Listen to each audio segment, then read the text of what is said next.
दर्शकवृन्द दुर्गा प्रसाई आफै गाडी चलाएर अगाडि बढ्दै हुनुहुन्छ।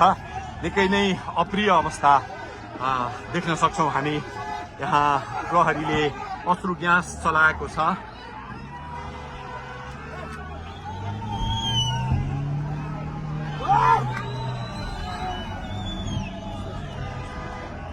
यो तीनकुनेको सडक हो, तीनकुने क्षेत्र हो। उहाँ आफै आफै गाडी चलाउँदै अगाडि बढिराख्नु भएको छ। हामी दुर्गा प्रसादसँगै अगाडि बढिरहेका छौँ। यहाँ निकै ठुलो मात्रामा युवाहरूको उपस्थिति देख्न सकिन्छ।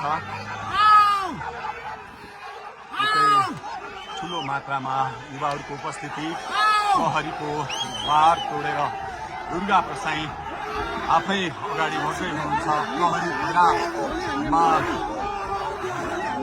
प्रहरीलाई गाडीले पेलेर दुर्गा प्रसाई अगाडि बढ्दै हुनुहुन्छ। हामी दुर्गा प्रसाईसँगै अगाडि बढ्दैछौँ। यहाँ कसैले रोक्न सक्ने अवस्था छैन। दर्शकवृन्द, प्रहरीलाई दुर्गा प्रसाई पेलेर अगाडि बढिरहेको भएको छ। प्रहरी गाडीको चाबी खोज्न लागि परेको छ र दुर्गा प्रसाईले प्रहरीको एक लेयर तोडिसक्नु भएको छ र अब अगाडि सशस्त्र प्रहरीको टोली रहेको छ। उहाँ अगाडि बढिराख्नु भएको छ। यो गाडीमाथि प्रहरीले अन्धाधुन्दा लाठीचार्ज गरिरहेको छ।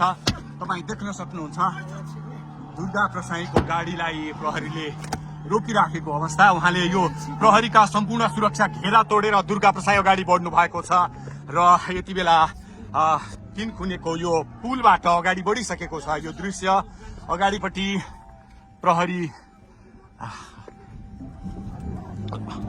प्रहरीका यी घेरा तोडेर दुर्गा प्रसाई अगाडि बढिराख्नु भएको छ।